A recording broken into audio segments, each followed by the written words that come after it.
Alors je vous invite, sans plus tarder, à ouvrir le livre de 2 Rois au chapitre 4 et au verset 28.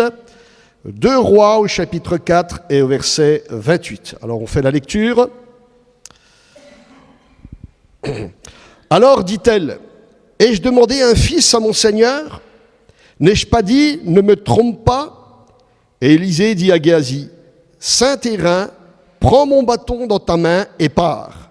Si tu rencontres quelqu'un, ne le salue pas. Et si quelqu'un te salue, ne lui réponds pas. Tu mettras mon bâton sur le visage de l'enfant. La mère de l'enfant dit, l'Éternel est vivant et ton âme est vivante, je ne te quitterai pas. Et il se leva et la suivit. Géasi les avait devancés et il avait mis le bâton sur le visage de l'enfant. Mais il n'y eut ni voix, ni signe d'attention. Il s'en retourna à la rencontre d'Élisée et lui rapporta la chose en disant, l'enfant ne s'est pas réveillé. Lorsqu'Élisée arriva dans la maison, voici l'enfant était mort, couché sur son lit. Élisée entra et ferma la porte sur eux deux, et il pria l'Éternel. Il monta et se coucha sur l'enfant, il mit sa bouche sur sa bouche, ses yeux sur ses yeux, ses mains sur ses mains, et il s'étendit sur lui, et la chair de l'enfant se réchauffa. Élisée s'éloigna, alla çà et là par la maison, puis remonta et s'étendit sur l'enfant. Et l'enfant éternua 7 fois, et il ouvrit les yeux. Élisée appela Géasi et dit, appelle cette Sunamite. Géasi l'appela et elle vint vers Élisée qui dit, prends ton fils. Et nous pouvons dire, Amen. Alléluia. Alors le contexte. Élisée passait souvent par la vallée de Jezréel pour se rendre du mont Carmel à la vallée du Jourdain, où résidaient les fils des prophètes.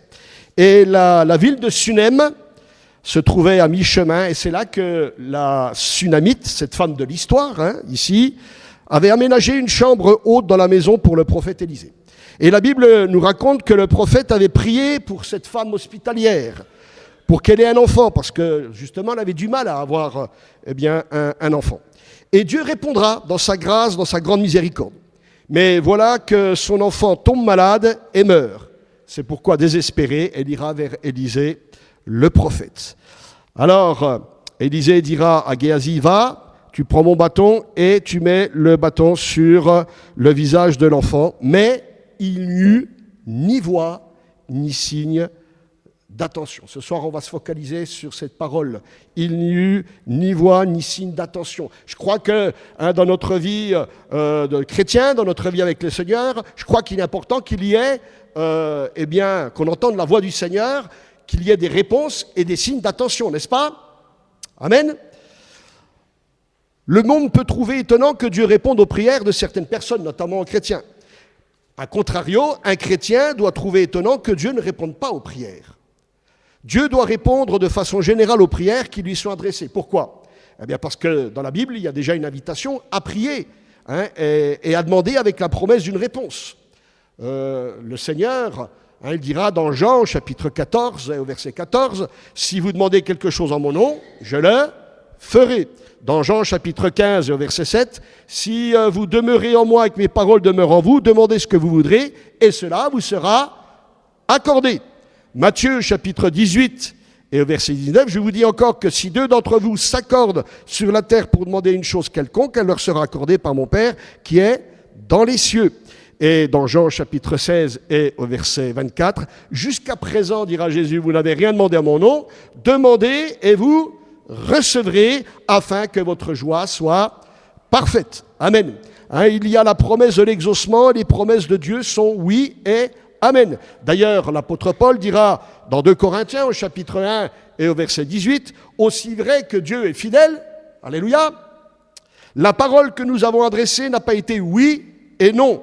En effet, le Fils de Dieu, Jésus-Christ, que nous avons prêché au milieu de vous, n'a pas été oui et non. Au contraire, en lui, il n'y a que le oui.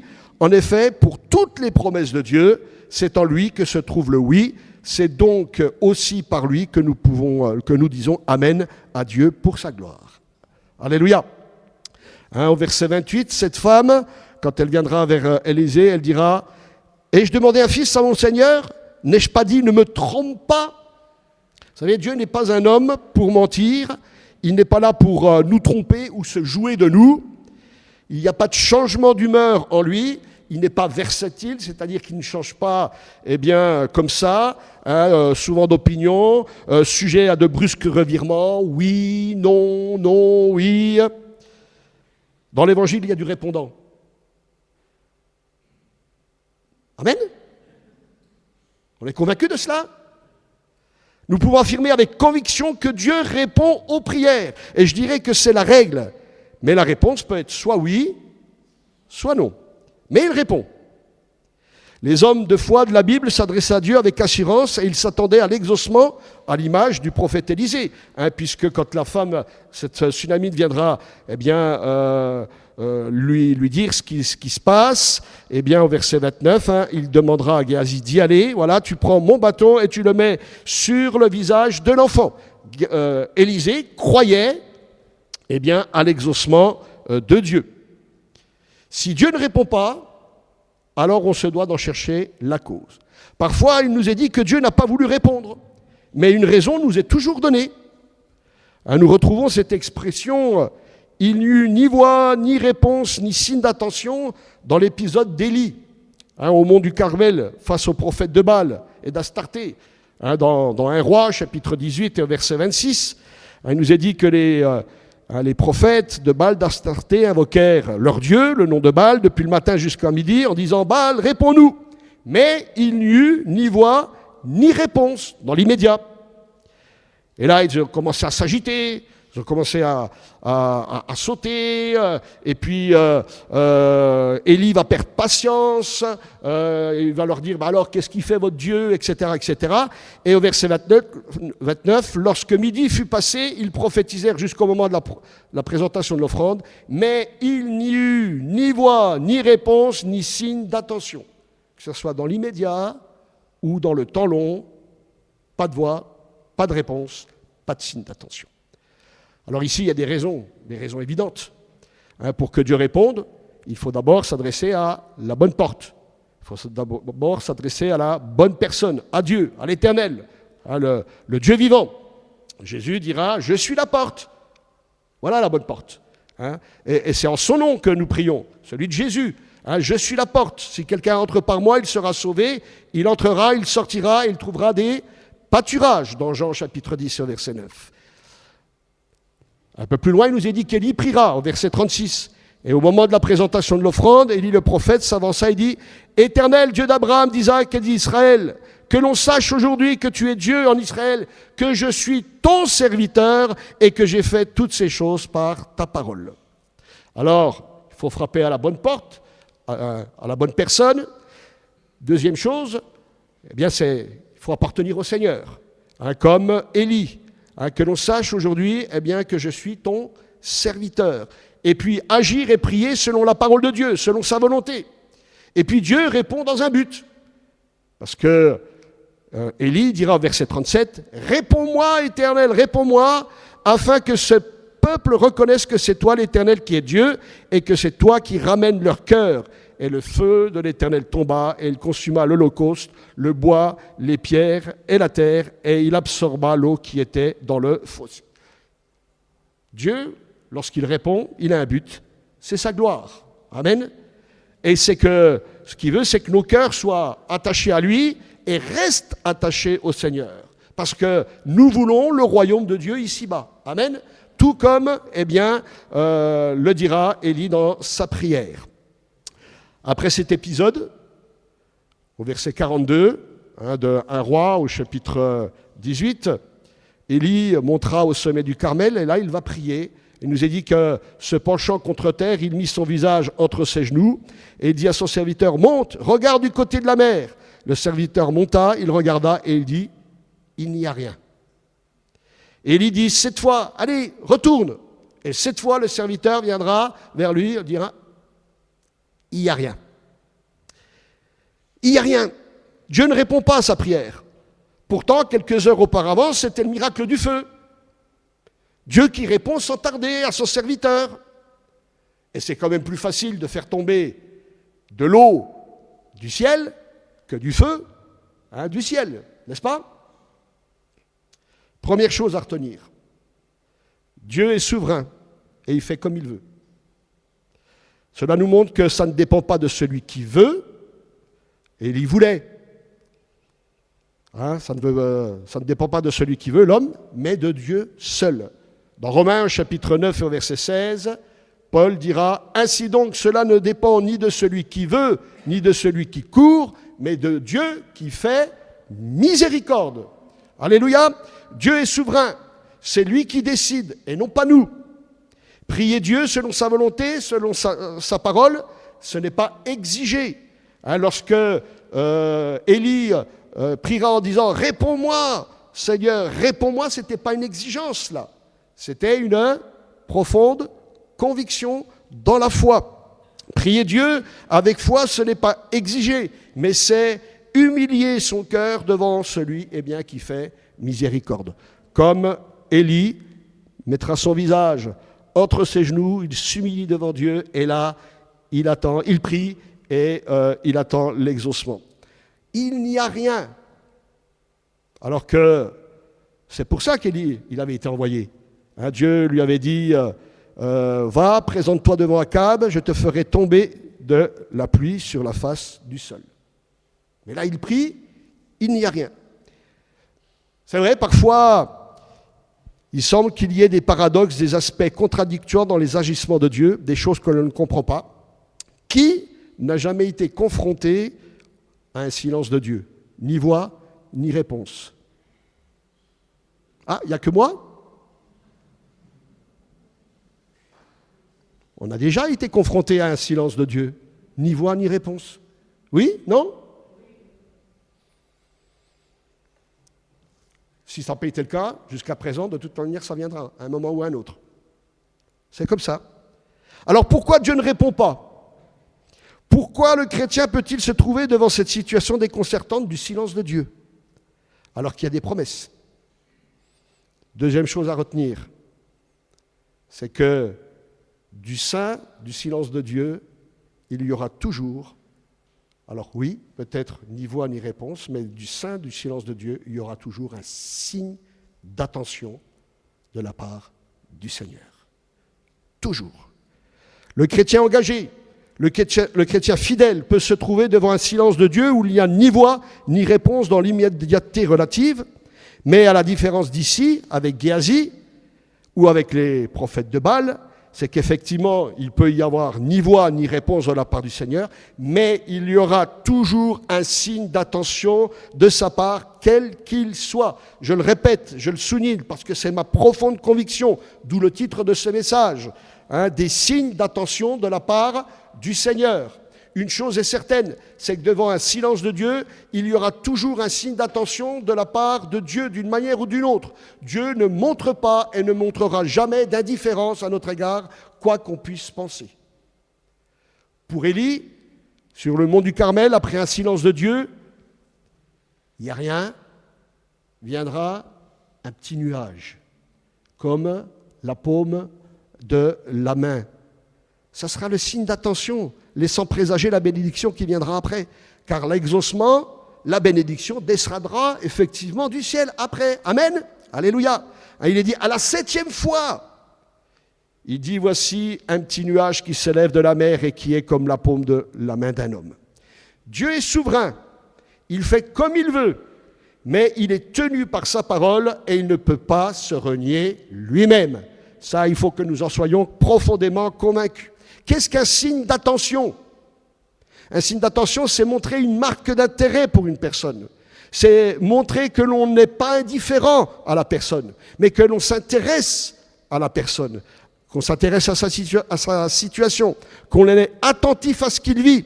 Et du sein du silence de Dieu, il saura montrer des petites choses, comme ce petit nuage au loin, grand comme la paume de la main, des petites choses peut-être insignifiantes, mais déjà quelque chose. C'est un signe d'attention dans l'attente d'une réponse marquante qui viendra après. Amen. Vous savez, je me souviens un jour d'une expérience que j'ai pu faire avec le Seigneur. J'étais étudiant, je voulais me lancer dans la vie, il fallait que je trouve du travail. Alors, qu'est-ce que j'ai fait? J'ai été j'ai été me pointer, m'inscrire, voilà, hein, aux boîtes d'intérim. Et puis particulièrement une, hein, parce que voilà, parce que elle connaissait mon beau-frère, etc. Et puis j'y allais tous les jours. Et puis je priais, je disais Seigneur, tu vois, je veux me lancer dans la vie, je veux trouver un appartement, etc. Il faut vraiment que tu me trouves un travail. Et puis j'y allais tous les jours. Hein, à 8 heures, ça ouvrait, allez, j'étais là. Puis la dame, elle commençait à me connaître. Hein. Ah, monsieur Molina, ah ben aujourd'hui, il n'y a rien. Il n'y a rien. Il n'y a toujours rien. Jusqu'au jour où j'ai dit au Seigneur, Seigneur, il faut vraiment que tu répondes, parce que là, voilà, je vais y aller aujourd'hui et puis tu vas répondre. Et puis je suis allé le matin, et puis, ah, monsieur Molina, bah, il n'y a rien. Alors dans mon cœur, j'ai dit, Seigneur, bah, la journée, elle n'est pas terminée. Je vais croire que tu vas répondre. Alors je suis parti, je descendais la rue, puis tout d'un coup j'entends, Monsieur Molina, c'était la dame qui venait me rechercher, parce qu'entre-temps, quand je descendais la rue, eh ben, il y avait une entreprise qui avait téléphoné, hein, elle recherchait quelqu'un. Elle me dit, oui, il y a quelqu'un qui vient de téléphoner, est-ce que ça vous intéresse? Ben, je dis, oui, ça m'intéresse. Alors qu'est-ce que c'est? Eh ben, c'est une mission d'une demi-journée, et puis c'est un déménagement. Ben, j'ai dit, bon, oui, j'accepte. Alors ce jour-là, j'en ai bavé. Hein. Une demi-journée, mais j'en ai bavé. Je suis rentré le soir, j'étais fatigué, etc. Un signe d'attention du Seigneur. Pourquoi? Parce que le soir, j'arrive, et mon beau-frère, il me dit, ah, tu sais quoi? Dans mon entreprise, eh bien, il y a quelqu'un qui est parti, et puis il y a un poste qui est vacant. Donc tu pourras aller à l'intérim le lendemain, et puis leur proposer, leur dire qu'il y a un... Alors le lendemain, j'y vais, je vais... voilà, ah, vous venez pour un travail? Non, c'est moi qui vous propose le travail. Voilà, dans telle entreprise, il y a tel poste vacant. Et effectivement, ils ont téléphoné. Et là, j'ai pu avoir un travail plus long, et qui m'a ouvert ensuite des portes. Bon, c'est d'autres miracles que le Seigneur a pu faire, d'autres exaucements. Mais voilà, pour vous dire quoi? Pour vous dire que des fois, ce sont des petites choses insignifiantes. Une demi-journée, une mission d'une demi-journée, c'est pas ce que je demandais. Mais je l'ai accepté. Et Dieu, il a ouvert les portes après. Amen. Alléluia. Élie, du sein de son épreuve, du fond de sa profonde dépression dans la caverne à Horeb, recevra un signe d'attention de la part du Seigneur. Vous savez lequel? La voix dans le silence. Dans 1 Roi chapitre 19 et au verset 11, il nous est dit, l'Éternel dit, sors et tiens-toi dans la montagne devant l'Éternel. Et voici l'Éternel passa, et devant l'Éternel il y eut un vent fort et violent qui déchirait les montagnes et brisait les rochers. L'Éternel n'était pas dans le vent. Et après le vent, ce fut un tremblement de terre. L'Éternel n'était pas dans le tremblement de terre. Et après le tremblement de terre, un feu. L'Éternel n'était pas dans le feu. Et après le feu, un murmure doux et léger. Et c'est ce murmure doux et léger qui va permettre à Élie de sortir de sa dépression. Un signe d'attention. Dieu n'était pas dans les moyens d'action qu'Élie avait l'habitude d'expérimenter, le feu, le tremblement de terre, etc. Dieu lui fera entendre la voix du Saint-Esprit dans son fort intérieur. La voix de Dieu dans le silence intérieur. Est-ce que vous avez déjà expérimenté cela? Dieu qui nous parle là dans le silence. Un signe d'attention.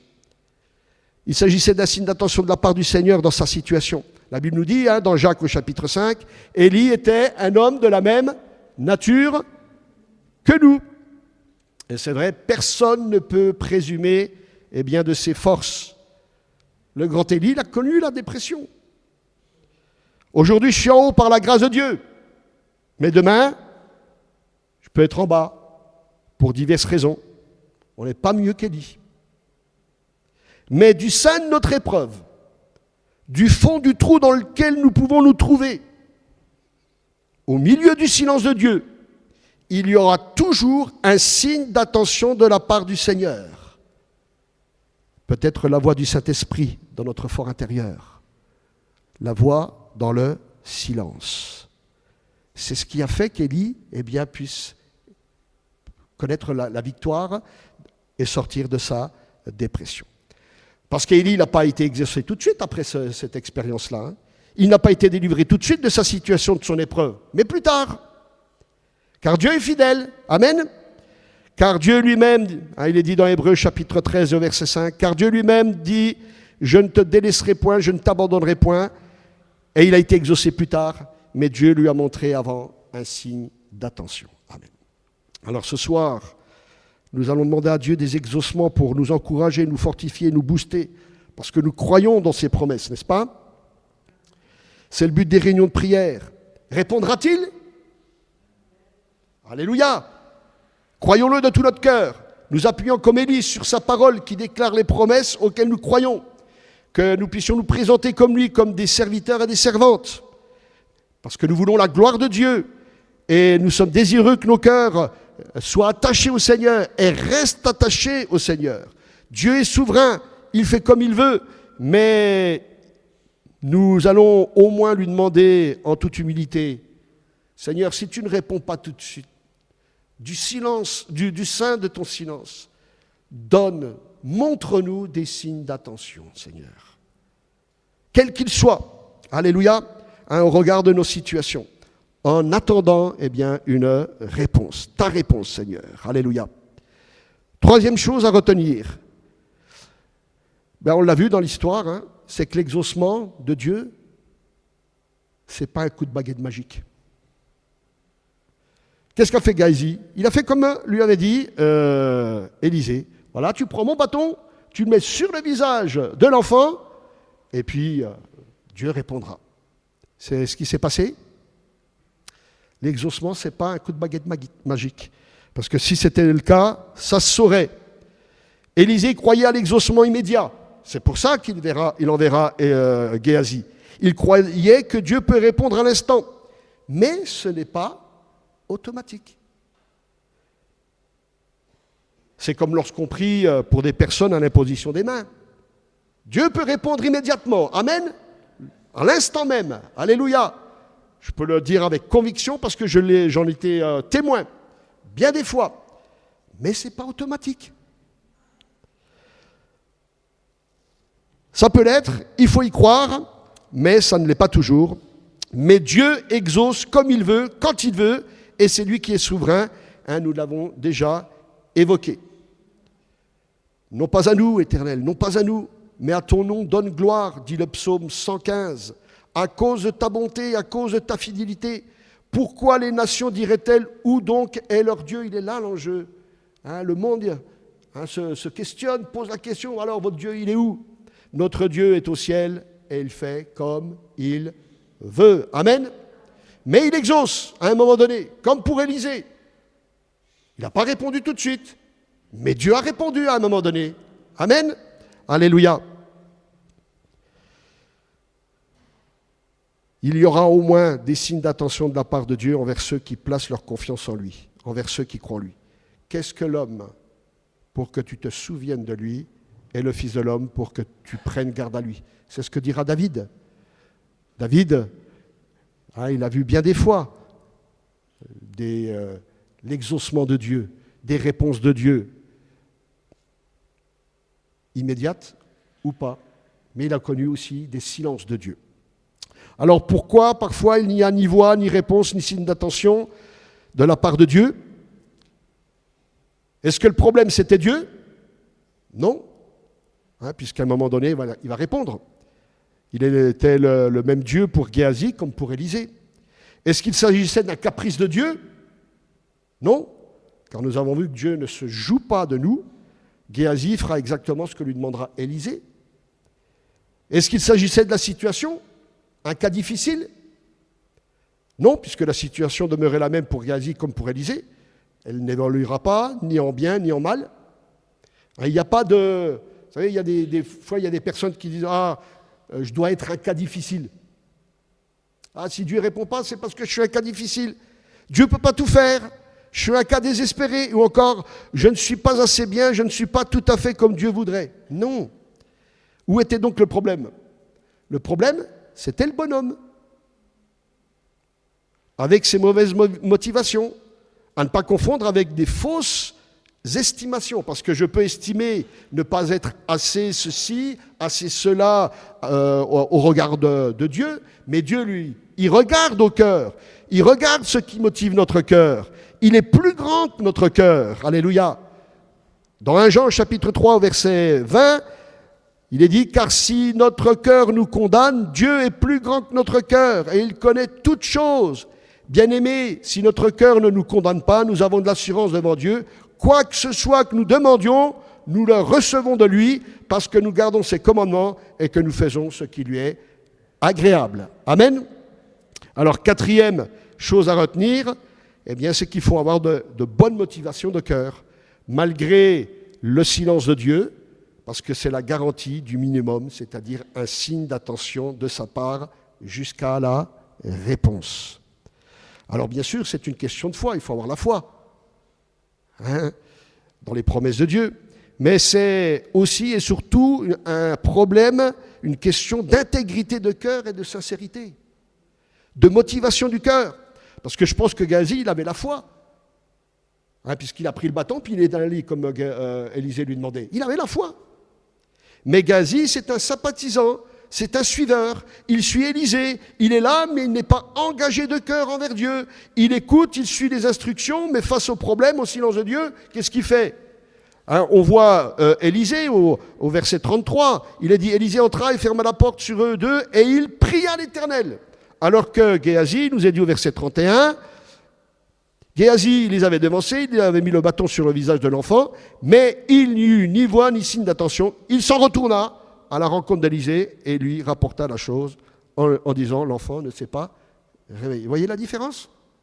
Il y en a un, il s'enferme, il prie. L'autre, voilà, il n'y a pas de réponse, il ne cherche pas à savoir, eh bien, pourquoi il n'y a pas de... Il n'est pas combatif, il ne cherche pas la face de Dieu. Lorsqu'on se penche sur la vie de Géasi, on s'aperçoit que c'était un homme dont le cœur n'était pas sensibilisé à la sainteté de Dieu. Il faut que notre cœur y soit sensibilisé à la sainteté de Dieu. Dans certaines situations, et par intérêt purement personnel, il est prêt à mentir, à manigancer une histoire afin de profiter, de s'enrichir. C'était le cas dans l'histoire du général syrien Naaman, qui avait été guéri de sa lèpre par l'obéissance de la foi. Géasi, lui, qu'est-ce qu'il va faire ? Il va profiter de la situation. C'était quelqu'un qui ne cherchait pas à changer dans son cœur, même après avoir été révélé. Parce qu'il a été révélé. Mais il ne fera rien pour cela. Celui qui dit « je ne suis pas assez bien, je ne suis pas tout à fait comme Dieu voudrait », c'est que quelque part, il reconnaît ce qu'il est devant Dieu et qu'il voudrait être autrement, n'est-ce pas ? Donc ça n'a rien à voir, ça c'est une estimation, une fausse estimation. Ce n'est pas une mauvaise motivation. Vous savez, la Bible nous raconte l'histoire d'un homme qui s'est retrouvé devant le silence de Dieu. C'est Hérode. Il nous est dit dans Luc au chapitre 23, verset 8, « Lorsqu'Hérode vit Jésus, il en eut une grande joie, car depuis longtemps il désirait le voir à cause de ce qu'il avait entendu dire de lui, et il espérait qu'il le verrait faire quelques miracles. Il lui adressa beaucoup de questions, mais Jésus ne lui répondit rien. Pourquoi une telle attitude de la part du Seigneur ? Pourquoi il ne lui a rien répondu ? Eh bien, Hérode n'avait aucune intention de se convertir. Il n'avait aucune intention de changer et de venir à Dieu. Vous savez, en répondant, Dieu, qu'est-ce qu'il attend ? En répondant à quelqu'un, le Seigneur a un but. Son but, c'est la repentance de la personne. C'est sa conversion. C'est son salut. C'est une marche ensuite en nouveauté de vie. Et produisant des fruits dignes de la repentance. C'est ça que Dieu attend. C'est ça que Dieu veut voir dans le cœur. Devant le fait que Dieu ne réponde pas, Géasi ne cherche pas de réponse. Il ne se questionne pas, il ne se remet pas en cause. Il est comme Saül.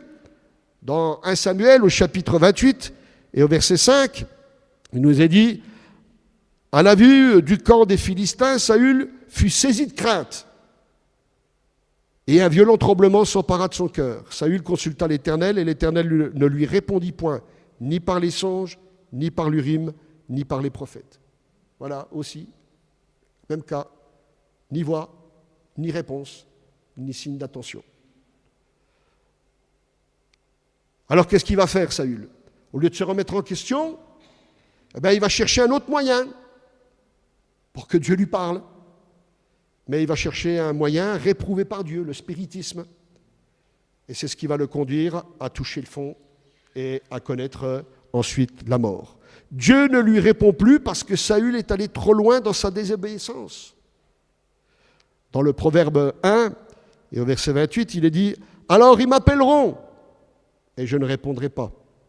Ils me chercheront et ils ne me trouveront pas, parce qu'ils ont haï la science et qu'ils n'ont pas choisi la crainte de l'Éternel. » Vous voyez, une petite désobéissance appelle d'autres qui sont plus grandes. Les désobéissances de Saül le conduiront à devenir pire. Vous savez, avec Dieu, soit on devient meilleur, soit on devient pire, malheureusement. Eh oui. Si notre cœur s'endurcit, on devient pire. Dieu un jour il dira à Saül, j'ai trouvé quelqu'un de meilleur que toi. Et la Bible nous dit que Saül va devenir pire. C'est malheureux. Pourquoi? C'est une chose que d'être saisi par la crainte, la peur, l'angoisse, comme Saül sur le champ de bataille. Oui, il y avait de quoi avoir peur. Mais c'est une autre chose que d'être saisi par la crainte de Dieu. C'est pas pareil. La crainte respectueuse qui te conduit à vouloir obéir et te conformer à la volonté de Dieu. Si nous voulons une garantie d'un minimum, signe d'attention du Seigneur, alors nous devons être saisis par la crainte de Dieu. Amen. À la différence du prophète Élisée qui, lui, était un homme de Dieu. Plusieurs fois, cette expression apparaît dans le passage de cette histoire. L'homme de Dieu, l'homme de Dieu. C'est dit 75 fois dans la Bible. Et ça, c'est la 5e chose à retenir. Chercher à être un homme ou une femme de Dieu. Dans 2 Timothée chapitre 3, verset 16, il est dit « Toute écriture est inspirée de Dieu et utile pour enseigner, pour convaincre, pour corriger, pour instruire dans la justice, afin que l'homme de Dieu soit accompli et propre à toute bonne œuvre. » Amen. Un homme ou une femme de Dieu, s'abreuve, se nourrit de la parole de Dieu. C'est sa référence, c'est son guide, c'est son conseil. Il ou elle est au contact avec Dieu à travers sa parole. Il ou elle est enseigné et enseignable, se laisse convaincre par le Saint-Esprit et se laisse corriger pour être utile au Maître, propre à toute bonne œuvre pour Dieu. Amen. Géasi, ce n'était pas un homme de Dieu. Il n'avait pas le contact avec Dieu. Il ne se laisse pas convaincre, il ne se laisse pas corriger par Dieu pour devenir meilleur, serviable et utile entre les mains de Dieu. Il n'avait donc pas d'autorité dans la prière. L'autorité, nous la recevons à partir du moment où nous sommes soumis à l'autorité établie par Dieu. La parole de Dieu, elle fait autorité. Si on n'est pas soumis à la parole de Dieu, on n'a pas d'autorité. Si nous voulons une autorité de la part de Dieu, alors nous devons être soumis à l'autorité établie par Dieu. Dans Éphésiens chapitre 2 au verset 10, il est dit « Car nous sommes son ouvrage ». Nous devons être l'ouvrage du Seigneur. Nous devons être l'œuvre de Dieu entre ses mains, ayant été créés en Jésus-Christ pour de bonnes œuvres que Dieu a préparées d'avance afin que nous les pratiquions. Amen. Dieu œuvre en nous pour que nous soyons son ouvrage, créés en Jésus-Christ. Et dans quel but? Pour de bonnes œuvres. Et ce que Dieu attend, c'est que nous les pratiquions. C'est comme cela que nous devenons des hommes et des femmes de Dieu.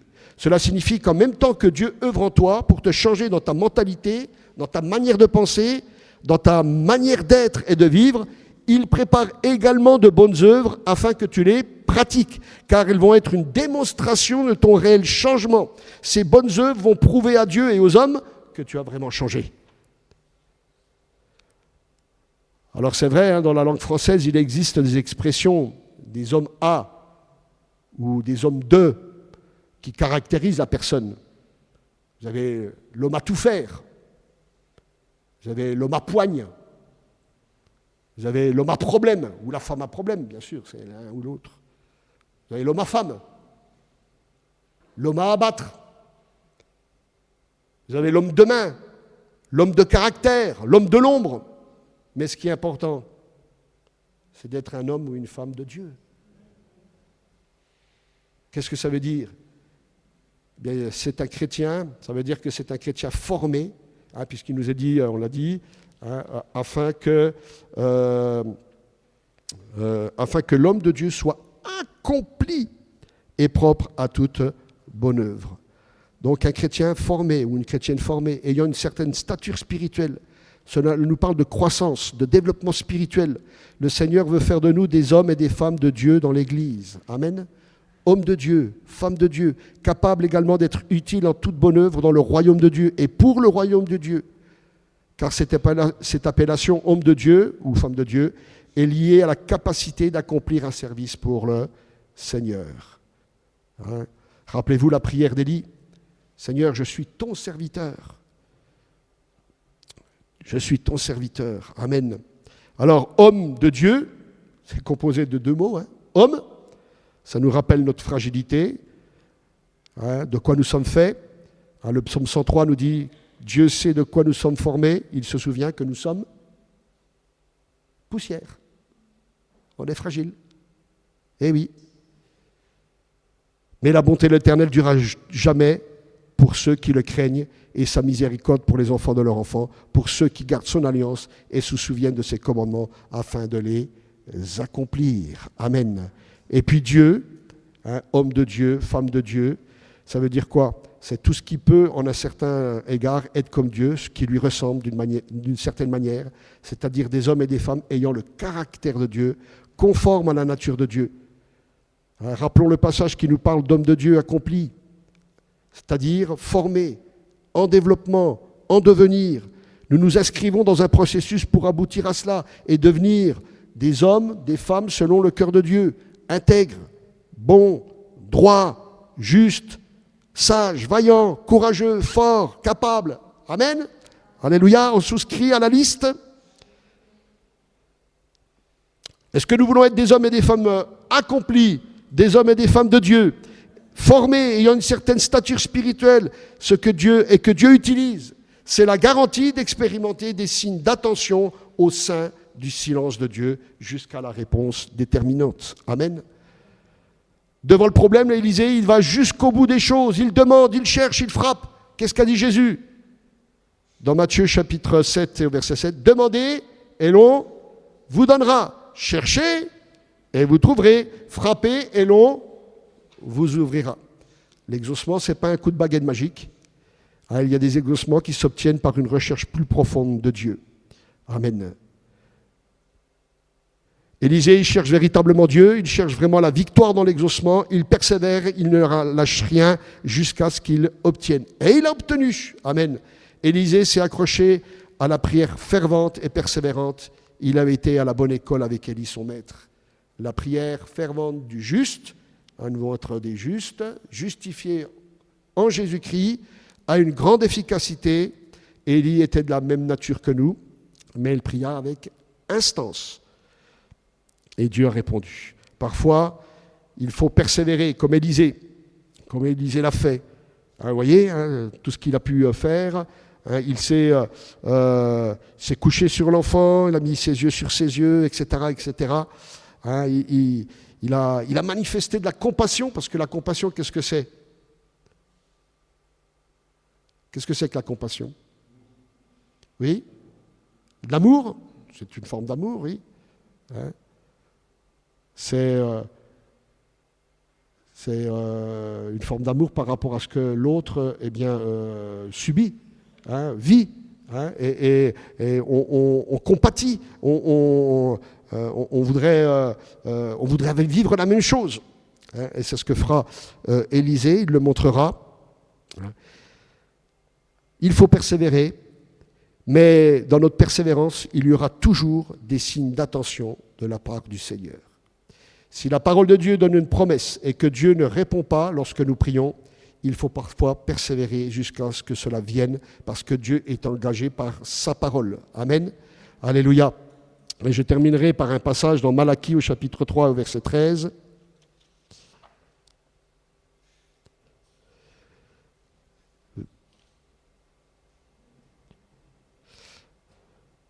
Le prophète dit « Vos paroles sont rudes contre moi, dit l'Éternel. Et vous dites, qu'avons-nous dit contre toi ? Vous avez dit, c'est en vain que l'on sert Dieu. Qu'avons-nous gagné à observer ses préceptes et à marcher avec tristesse à cause de l'Éternel des armées ? Mais maintenant nous estimons heureux les hautains, oui, les méchants prospèrent, oui, ils tentent Dieu et ils échappent. » Alors souvent, c'est ce qu'on peut penser ou dire face au silence de Dieu. Hein, on se questionne, on se dit « Ah bah tiens, c'est en vain que je le sers, qu'est-ce que j'ai à gagner, etc. » Mais il est dit au verset 16, « Alors ceux qui craignent l'Éternel se parlèrent l'un à l'autre. L'Éternel fut attentif et l'écouta, et un livre de souvenirs fut écrit devant lui pour ceux qui craignent l'Éternel et qui honorent son nom. »